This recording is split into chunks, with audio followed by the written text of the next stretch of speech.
Hello बच्चों, welcome to your maths class. तो बच्चों, आज मैं रियल नंबर्स चैप्टर 1 इसके इम्पोर्टेंट क्वेश्चंस करवा रही हूँ जो कि आपके बोर्ड एग्जाम के लिए बहुत इंपॉर्टेंट हैं। तो चलिए शुरू करते हैं। वैसे तो मैंने बहुत सारे क्वेश्चन करवा रखे हैं, प्ले लिस्ट बनाई हुई है, आप लोग उसमें से जाके देख सकते हो, लेकिन ये कुछ और एक्स्ट्रा क्वेश्चन है मैं करवा रही हूँ। ठीक है, तो शुरू करते हैं। पहला है क्वेश्चन नंबर 1 जो मैंने लिख रखा है। There are 104 students in class 10 and 96 students in class 9 in a school. एक स्कूल में 104 बच्चे हैं क्लास 10 के और 96 बच्चे हैं क्लास 9 के। तो in house examination the students are to be evenly seated in parallel रोज।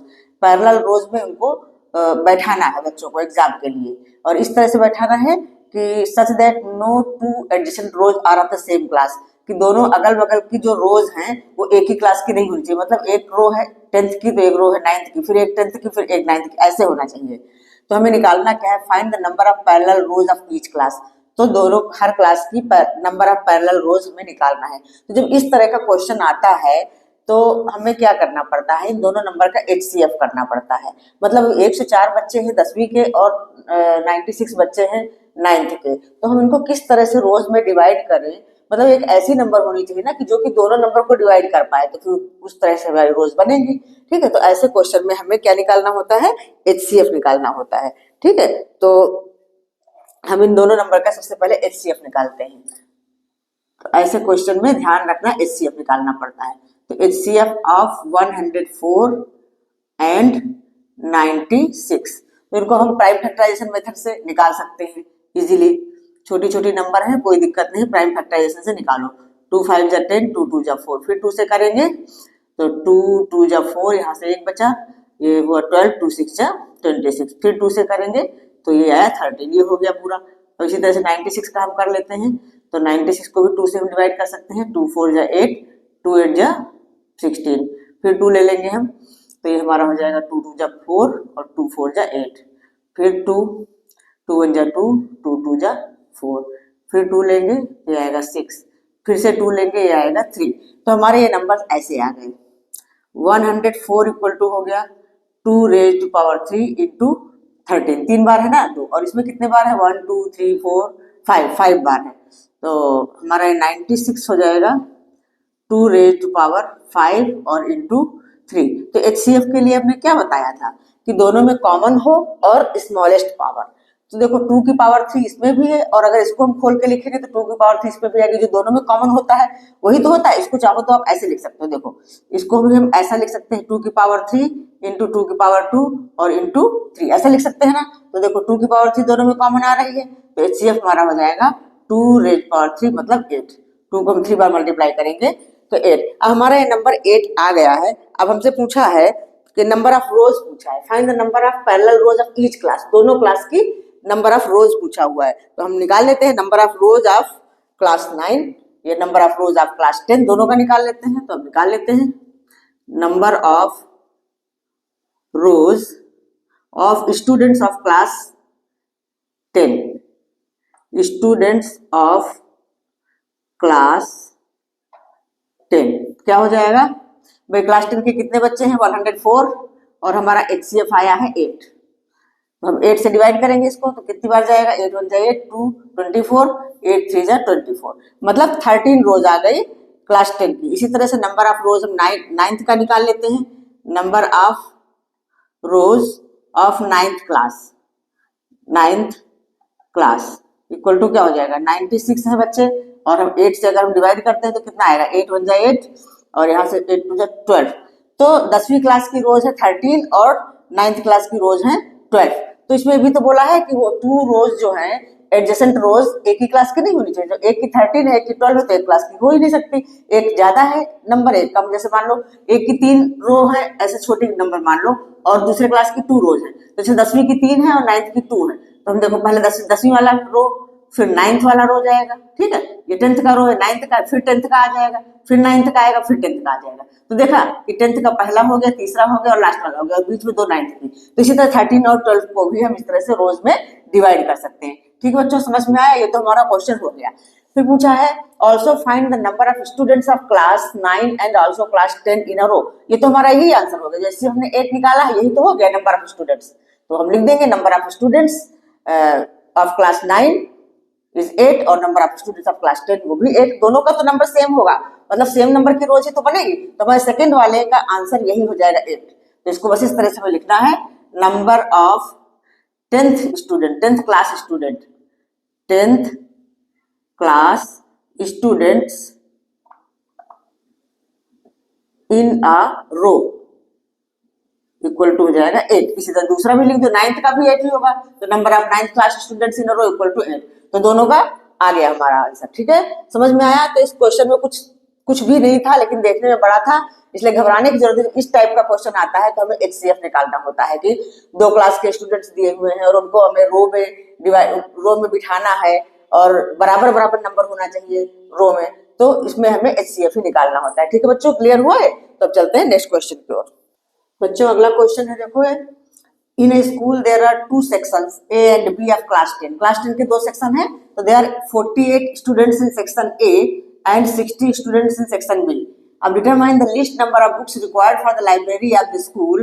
मतलब अब हमें बताना है कि कम से कम कितनी नंबर ऑफ बुक्स होनी चाहिए उस लाइब्रेरी में, स्कूल की लाइब्रेरी में, कि so that the books can be distributed equally among all students of each section, कि वो बुक्स जो है इक्वली डिस्ट्रीब्यूट की जा सके, बांटी जा सके सारे बच्चों के बीच में, दोनों सेक्शनों के सारे बच्चों के बीच में। जब इस टाइप का क्वेश्चन आता है तो हमें क्या करना होता है? बुक्स तो ज्यादा होंगी तभी तो सारे बच्चों बटेंगे इक्वली, तो कितनी ज्यादा होंगी? मतलब बुक्स ऐसी होनी चाहिए कि इन दोनों नंबर से वो नंबर ऑफ बुक्स डिवाइड हो जाए। ठीक है, तो इसका मतलब क्या है? दोनों नंबर से जो नंबर डिवाइड हो जाए, मतलब 48 और 60 का मल्टीपल होना चाहिए। जो नंबर ऑफ बुक्स है वो 48 और 60 का मल्टीपल होना चाहिए। तो जब मल्टीपल होगा इसका मतलब हमें क्या निकालना है? LCM निकालना है, लिस्ट कॉमन मल्टीपल। यहाँ पे देखो लिस्ट नंबर ऑफ बुक्स लिखा हुआ भी है, और जब मतलब लार्जेस्ट नंबर या ऐसा कुछ लिखा होता है तो हमें उसमें HCF करना होता है। अभी जो मैंने पिछला सवाल बताया उसमें तो लार्जेस्ट और लिस्ट कुछ भी नहीं लिखा था, लेकिन उसमें ऐसा था कि कुछ बच्चे हैं, इतने बच्चे हैं 9th के, इतने बच्चे हैं 10th के, और उनको रोज में डिवाइड करना है। तो रोज में कैसे डिवाइड होंगे? पूरे बच्चे तो एक साथ एक रो में नहीं होंगे ना, थोड़े थोड़े बच्चे ही रोज में डिवाइड होंगे। तो उसमें हमने HCF निकालना था कि रोज में डिवाइड होने का मतलब क्या है कि वो जो ऐसी नंबर होनी चाहिए रोज में कि उससे हमारा वो नंबर ऑफ स्टूडेंट्स डिवाइड हो जाए, मतलब उसको डिविजिबल हो, इसलिए उसमें हमने HCF निकाला था। अभी पिछला क्वेश्चन जो करवाया है, लेकिन इसमें ध्यान दीजिए जो ऐसा क्वेश्चन आता है और खास करके ये वर्ड लिखा होगा, लिस्ट लिखा हो, तो हमें LCM ही निकालना है, और अगर हाईएस्ट या ग्रेटेस्ट लिखा हो तो HCF निकालना है। और कई बार हाईएस्ट ग्रेटेस्ट नहीं लिखा होता, जैसे पिछले क्वेश्चन में था, तो उसमें समझ के हमें करना है, HCF निकालना है। ठीक है बच्चों, तो इसमें अब हमें LCM निकालना है, तो number of required number of books निकालने के लिए हमें सीधा LCM निकाल देना है। तो ये आप लोग कर सकते हो, चलो मैं करके दिखा देती हूँ। तो हमें बस यही लिखना है, रिक्वायर्ड नंबर ऑफ बुक्स, जितनी नंबर ऑफ बुक्स लाइब्रेरी की जरूरत है, तो required number of books for the library इतना ही खाली लिख दो, इक्वल टू हो जाएगा LCM ऑफ 48 एंड 60। बस ये करके हमें LCM निकाल लेना। LCM निकालना सबको आता है, प्राइम फैक्टराइजेशन मेथड से ही LCM भी हम निकाल लेते हैं। तो ये हो जाएगा हमारा, देखो इसके प्राइम फैक्टराइजेशन कर लेते हैं, ये हुआ हमारा 48 का, और 60 का भी इसी तरह से कर लेते हैं। तो ये बहुत इजी है, खाली इसको समझना हमें करना क्या है। जब भी आप लिस्ट नंबर देखो ना इस तरह में, तो बिना सोचे समझे LCM करना है। हाईएस्ट या ग्रेटेस्ट देखो तो HCF करना है, या फिर रोज वाला जैसे पिछला सवाल किया है वो उस तरह से देखो, उसमें भी HCF ही करना है। ठीक है, तो बस ये ध्यान रखना है एग्जाम में। 3 5 जा 15, मतलब हमारा वैसा हो गया। 48 इक्वल टू क्या आया है? 2 कितने बार आया है? 2 पावर में ही लिख लेते, 4 बार आया है। 2 की पावर 4 इंटू 3, और हमारा 60 कितने बार आया है? 2 की पावर 2 इंटू 3 इंटू 5। तो LCM कैसे निकालना है मालूम है ना आप लोगों को, कि ग्रेटेस्ट पावर लेते हैं, जो दो जैसे दो यहाँ भी है, 2 यहाँ भी है, 2 दोनों में है, तो ग्रेटेस्ट पावर है 4, ग्रेटेस्ट पावर तो लेते ही है, और all the numbers involve in the factorisation. 3 है, दोनों में पावर सेम है, तो इसलिए एक बार तो 3 लेंगे ही, और 5 इसमें है, इसमें नहीं है, फिर भी 5 तो हम लेंगे ही। अगर हमें HCF का निकालना होता तो हमारा ये हो गया होता 2 की पावर 2। ठीक है, और LCM में हमें इस तरह से करना पड़ता है कि ऑल द नंबर्स लेते हैं हम, और जो नंबर दोनों में है तो उसका ग्रेटेस्ट पावर लेते हैं। ठीक है, तो ये हमारा हो गया 2 की पावर 4 कितना होता है? 16 16 इंटू 3, ये 15 कर लो, 5 3 जा 15।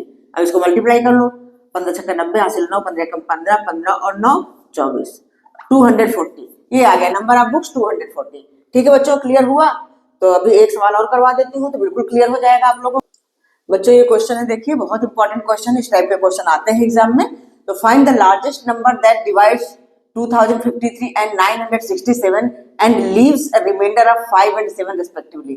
लार्जेस्ट पूछा है तो HCF करना है, लेकिन इसमें रिमाइंडर बच रहा है 5 और 7 रिस्पेक्टिवली। मतलब कि अगर इसको हम डिवाइड करते हैं उस नंबर से तो 5 रिमाइंडर बचता है, इसको डिवाइड करते हैं 7 रिमाइंडर बचता है। जब इस टाइप का क्वेश्चन आता है तो जो गिवन नंबर है उसमें से हम रिमाइंडर को माइनस कर देते हैं, फिर जो नंबर आती है उसका HCF निकालते हैं, तो हमारा इसका आंसर आ जाता है। ठीक है बच्चों, तो हम करते हैं। तो इसका हमारा हो जाएगा 2053 माइनस 5, पहली नंबर में से 5 घटेगा तो क्या हो जाएगा 2048, 53 में से 5 घटाया।